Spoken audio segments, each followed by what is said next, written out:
News voice, जो हर खबर से आपको कराए रूबरू।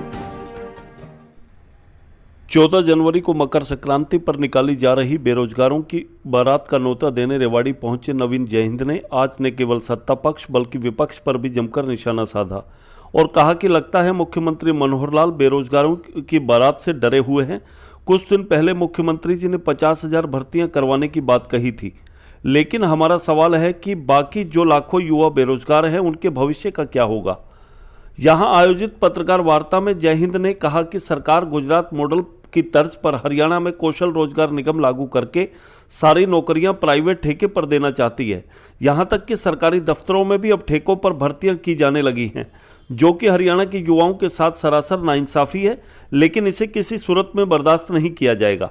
जयहिंद ने कहा कि सभी राजनीतिक दलों के नेता जनता के साथ गद्दारी कर रहे हैं, इसीलिए अपने हकों के लिए की लड़ाई के लिए प्रदेश की जनता को अब खुद खड़ा होना होगा।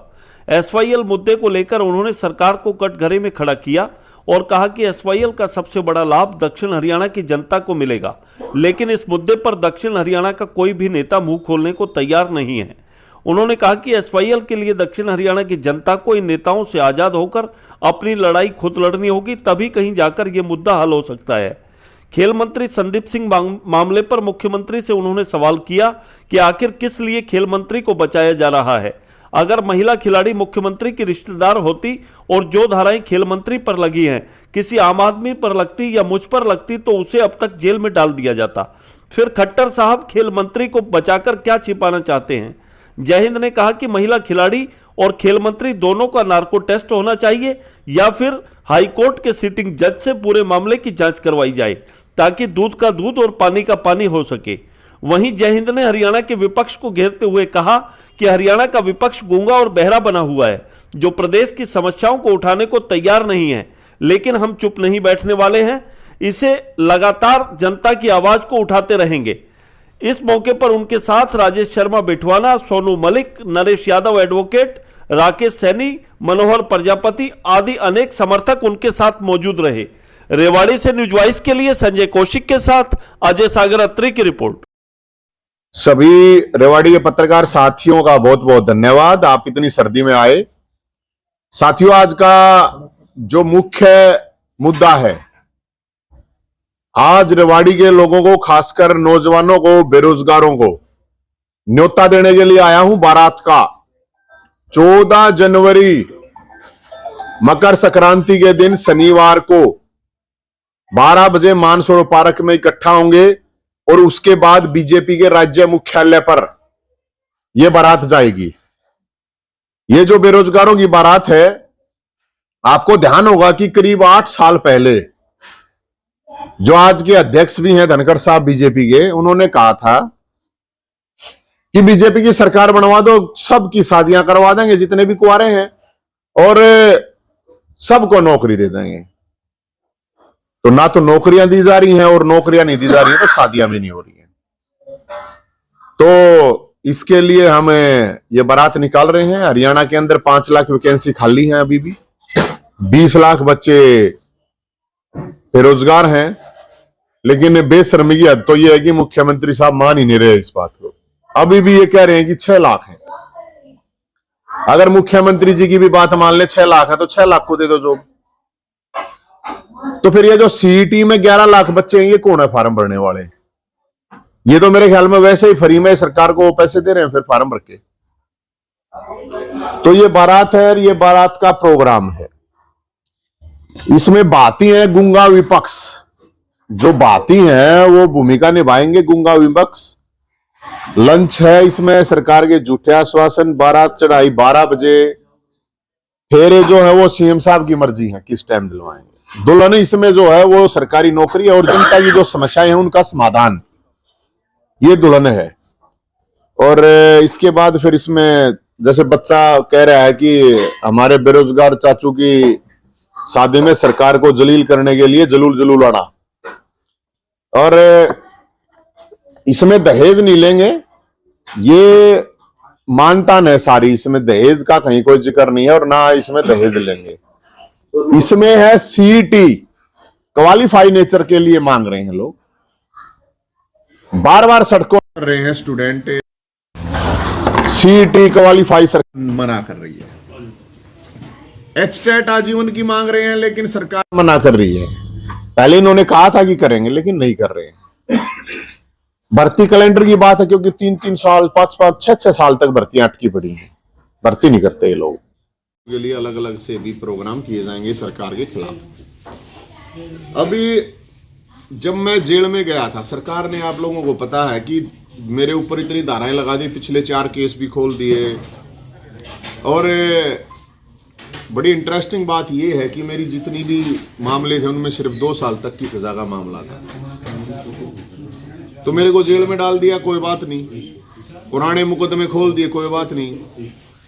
तो वहां जब मैं गया, पुलिस वाले लेके गए, हरियाणा पुलिस वाले, तो ये बोले कि हमारी भी मांग है भाई साहब, एक समस्या है। मैं कहा भाई बताओ।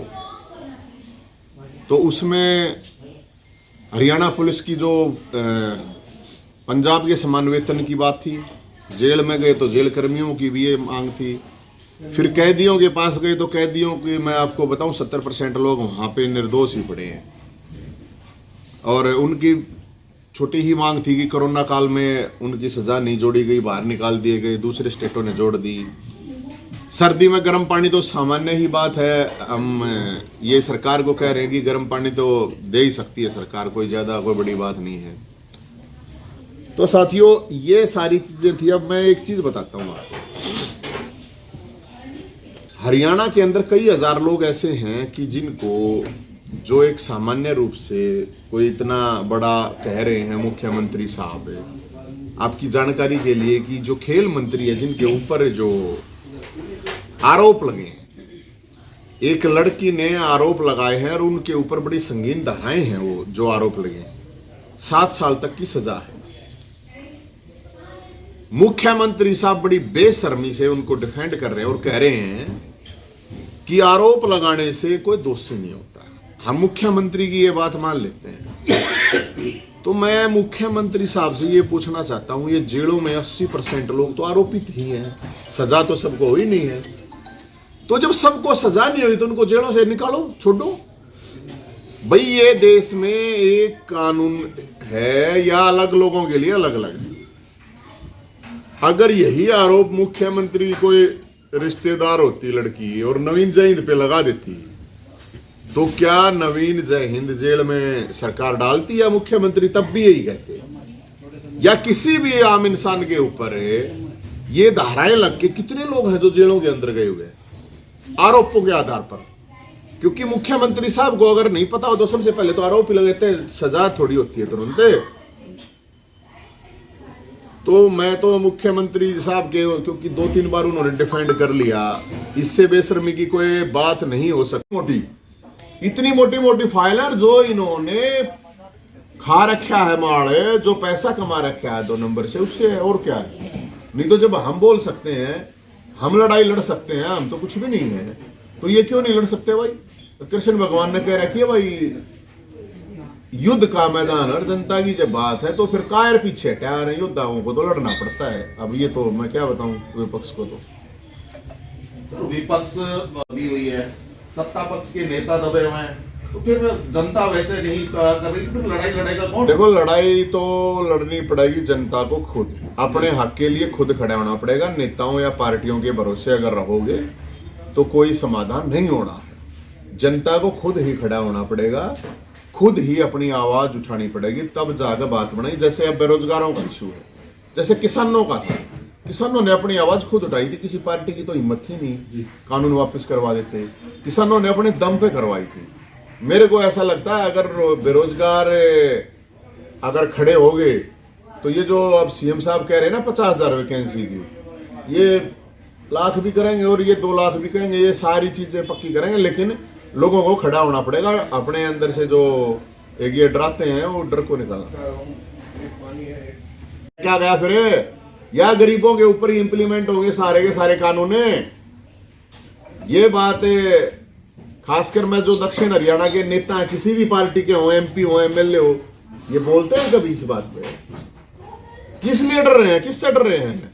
बोलते कभी भाई? सबसे ज्यादा फायदा अगर होना है वो दक्षिण हरियाणा का होना है स्वाइल से, लेकिन कोई नहीं बोल रहा। तो मैं तो लोगों से ये कहूंगा आप लोगों को खड़ा होना पड़ेगा। जिन लोगों ने आपको गुलाम समझ रखा है तो आपको आजाद होना पड़ेगा इन लोगों से। ये जो लोग आपको, जो ये नेता, ये राजे महाराजे जो आपको गुलाम समझते हैं ना, इनसे तो मेरे ख्याल में आप लोग आजाद होना पड़ेगा। ऐसे बात बनेगी नहीं। अगर एसवाइएल का पानी चाहिए है तो लोगों को खुद खड़ा होना पड़ेगा। और ये बहुत बड़ा मुद्दा है, लेकिन सारी की सारी सरकारें, सारी की सारी पार्टियां हरियाणा के लोगों के साथ गद्दारी कर रही हैं।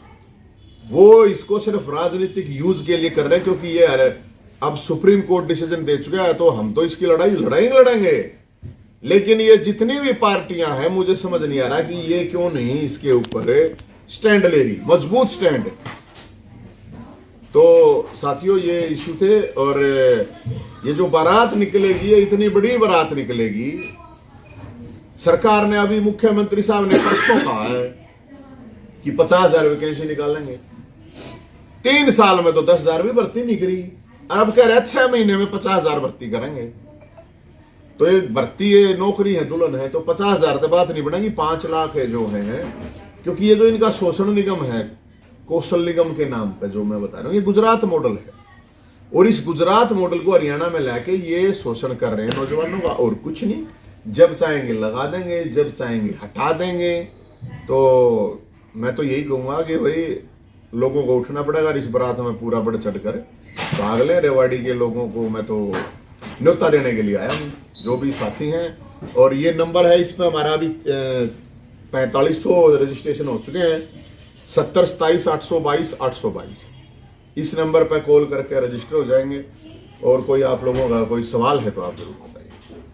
बारात है, उसकी कोई वजह थी, डर की वजह से अनाउंस किया। अभी तो डर नहीं, और ज्यादा डर हो रहा है इनको। बेरोजगारों की बारात का मुख्यमंत्री साहब को इतना डर हो चुका है कि सपने में भी उनको बेरोजगार मोड़ बांधे, मतलब सेहरा बांधे दिख रहे हैं। अब मुख्यमंत्री को सपने में भी सेहरा दिख रहा है बेरोजगारों का।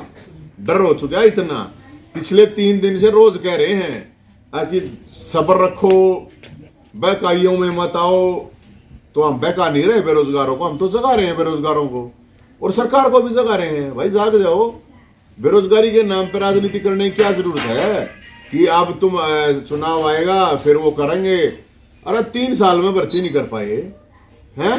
क्या मांग रहे हैं बालक? कुछ नहीं मांग रहे, इतना ही तो मांग रहे हैं। जितनी वैकेंसी है उनको तो भर दो कम से कम। जितनी खाली पोस्ट है, के लिए हरियाणा पुलिस में 30,000 खाली है, हेल्थ डिपार्टमेंट में 30,000 खाली है, 50,000 वैकेंसी एजुकेशन डिपार्टमेंट में। ये तो मैंने आपको 3 डिपार्टमेंट बताए हैं मोटे मोटे। क्यों नहीं भाई फिर? लेकिन कोई बोलता नहीं। गजब बात है कि ये, मतलब इनकी पार्टियां तो खैर बोलने का मतलब ही नहीं है। ये तो सारे गुलाम है। बीजेपी में जो लोग हैं, जो ये MP MLA बने घूम रहे हैं, तो गुलाम है। इनको आप आजाद नहीं कह सकते। ये चाहते हुए भी नहीं बोल सकते। इनके तो सारे चिट्ठे इकट्ठे करे रखे हैं। सर विपक्ष नहीं बोल रहा, क्या वजह है? तो हमारा तो देखो ऐसा भाई साहब, वो तो लोगों को मुद्दा लगेगा वो आ जाएंगे। हम कोई वो तो है नहीं कि भाई कोई पार्टी तो है नहीं कि हमारे पास दारू देने के लिए कुछ, जो भी कुछ लोग आएंगे अपने आप आएंगे। और बारात है तो ये समझ के ना है कि खाना मिलेगा। झूठे आश्वासन है सरकार के, तो अपना खाना भी खा के आए। और अपना अगर कुर्ता पजामा की बजाय कोट पैंट हो, जिनकी शादी हो रही है, शेरवानी वगैरह है, उनसे वो मांग लेना। और बारात में पूरे ढोल नगाड़ों के साथ ये बारात निकलेगी। सर ये